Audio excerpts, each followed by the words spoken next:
we're going to use for a thought for today, elevate your faith. Elevate means to rise or lift something to a higher position. See, we can't take the faith that we had when we first met Christ and use it today.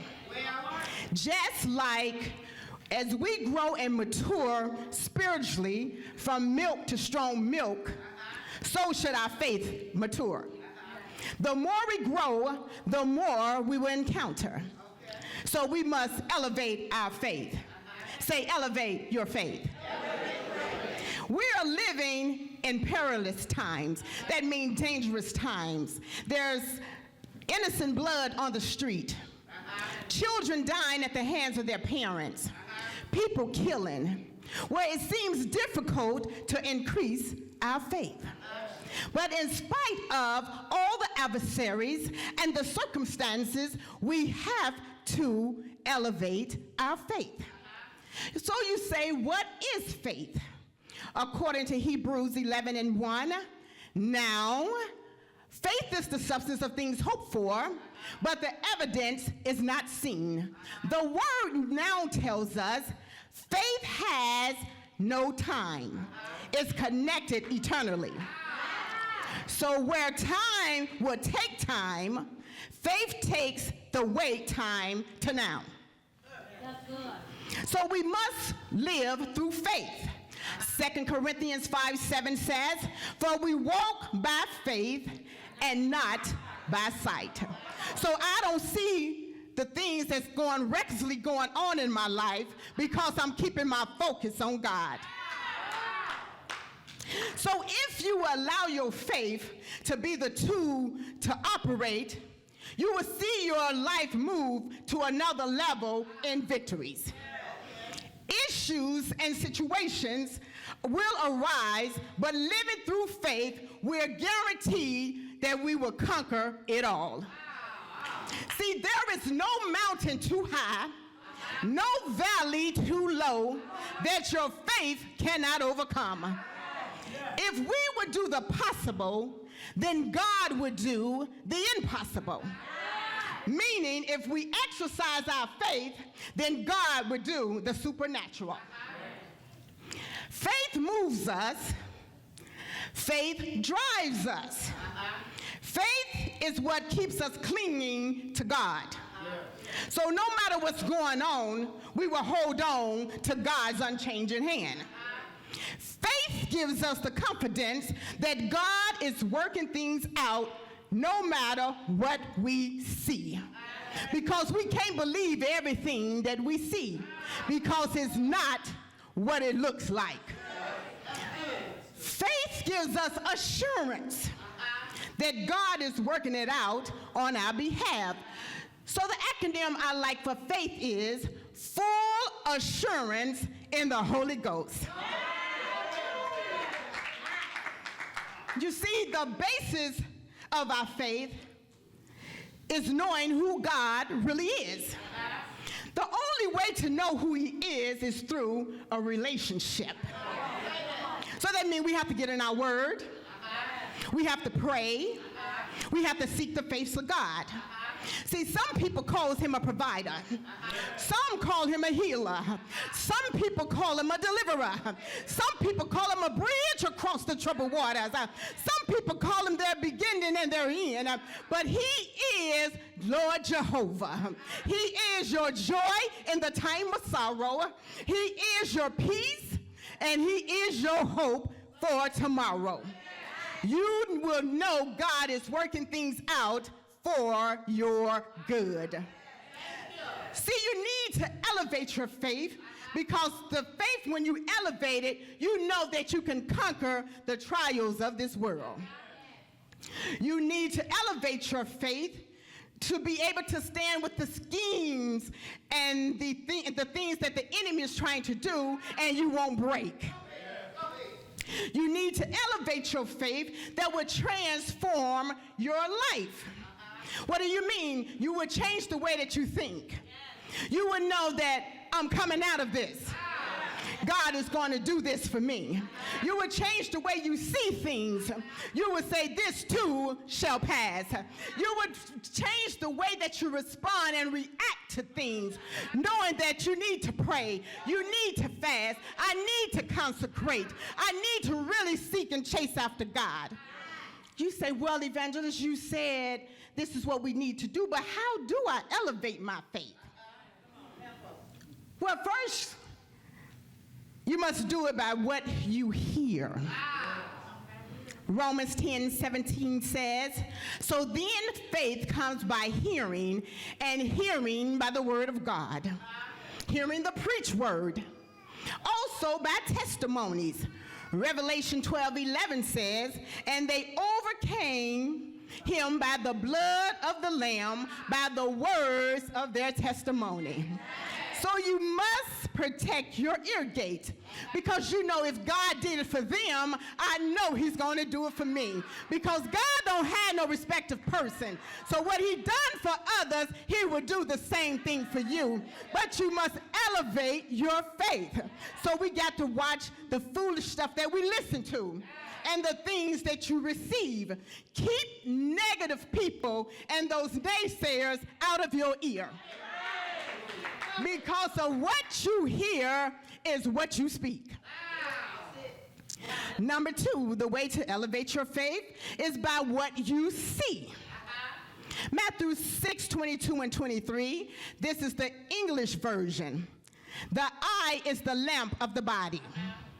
So if your eye is healthy, your whole body will be full of light. But if your eye is bad, your whole body will be full of darkness. If then the light in your darkness, if then the light in you is darkness, how great is your darkness? Protect your eye gate.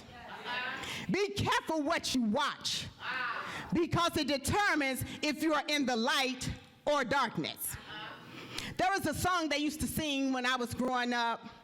It was, oh, be careful, little eyes, what you see. For the Father up above is looking down with love. So be careful, little eyes, what you see. Another way to elevate your faith is by what you speak. Here we go again, Mother Karen. Proverbs 18:21. Death and life lies in the power of your tongue. You have to be mindful of the words that you speak, because words have power. You have to speak faith, you have to believe it, and you also have to receive it. Believe what you speak is going to come to pass. Number 4, another way to elevate your faith is by your connections, who you keep company with. We got to be careful of the people that we let in our inner circle. People will send you off, throw you off course, take away your focus, and have you going crazy in your head. You don't know whether you're coming or going. Proverbs 27:17 says, as iron sharpens iron, so one person sharpens another. So you want to be around those positive people, those faith-believing people, those faith-talking people, those faith-knowing people, knowing that they believe what you believe. Somebody that's going to encourage you and say, girl, you can make it. Girl, you got this. God did it once, and God going to do it again. Come on, girl, we going to pray. Come on, girl, we going to fast. Come on, girl, we going to look and search and seek God together.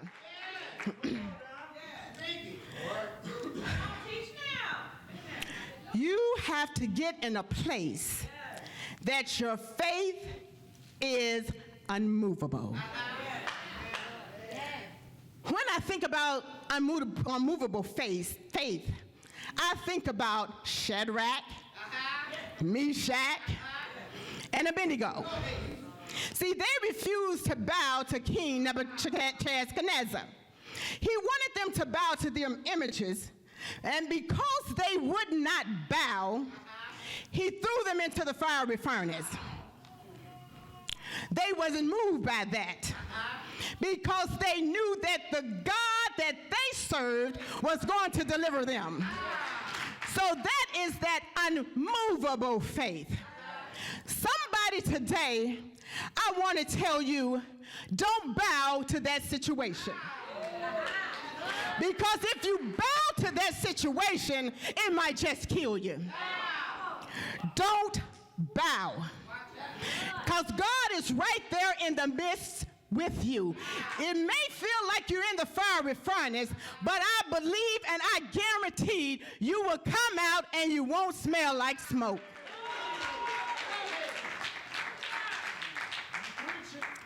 After the king had them thrown into the fiery furnace, the bounds was broken off of the Hebrew boys. And he hurried over there, and when the king got there, he said, now I know we threw 3 in, but I see 4. So that must be the Son of God. You know, I think that made him a believer because he said, bless the God of Shadrach, Meshach, and Abednego. So God will deliver you, but all you have to do is trust him. Be unmovable. Next, we have to get to a place of an unshakable faith. An unshakable faith, I think about Daniel.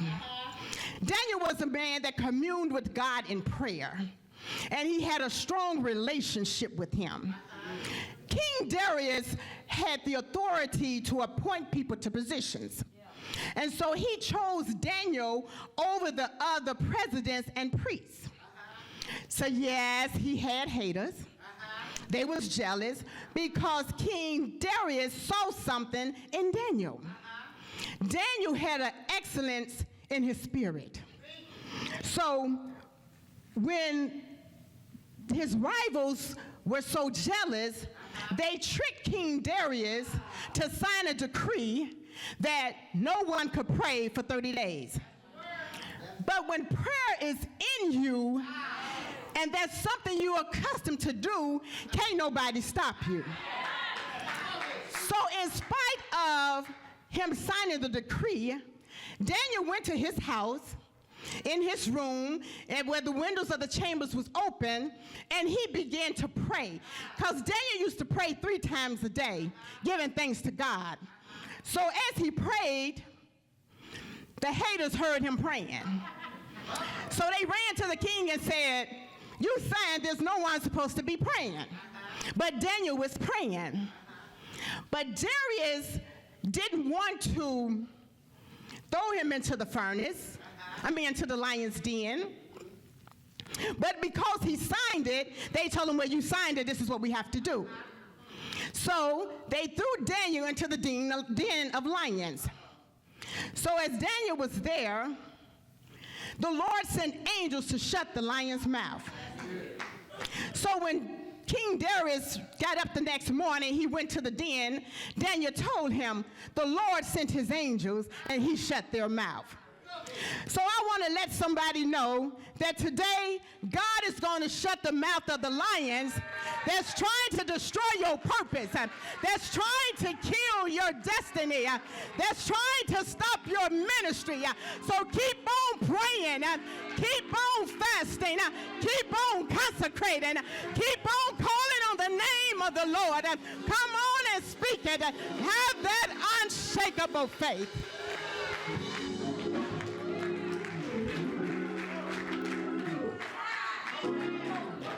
Next, we need to have that unbreakable faith. Whew. When I think about that unbreakable faith, I think about Job.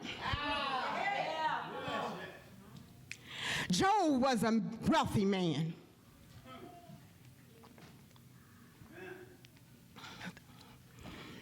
He had an upright character who loved God.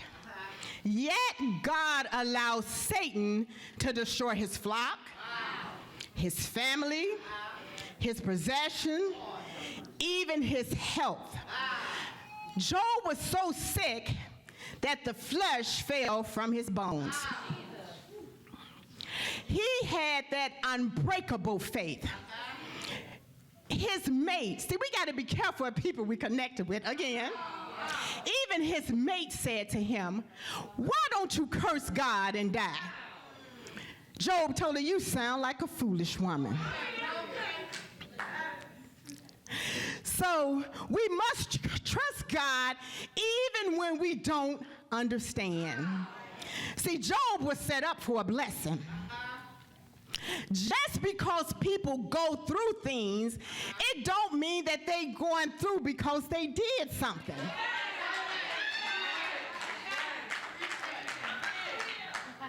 As the enemy was walking to and fro, God asked him, what are you doing? He said, I'm seeking who I can devour.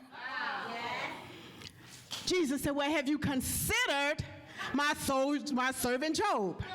See, sometimes we go through because God considered you. God knows that he can trust you. No matter what you're going through, you're going to keep on trusting. You're going to keep on having faith. You're going to keep on believing. And you're going to keep on serving.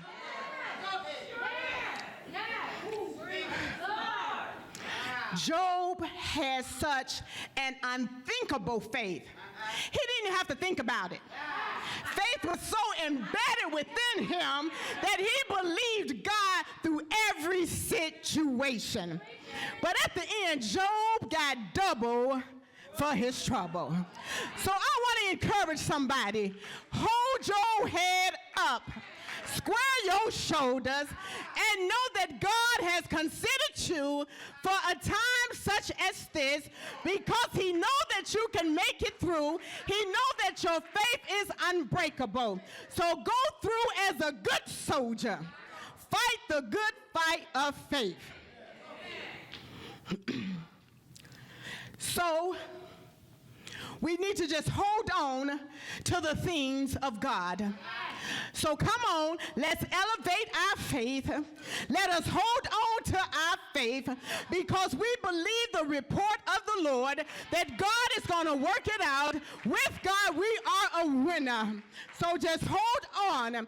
Look unto the hills from whence cometh your help, because all of your help cometh from the Lord, because God got you.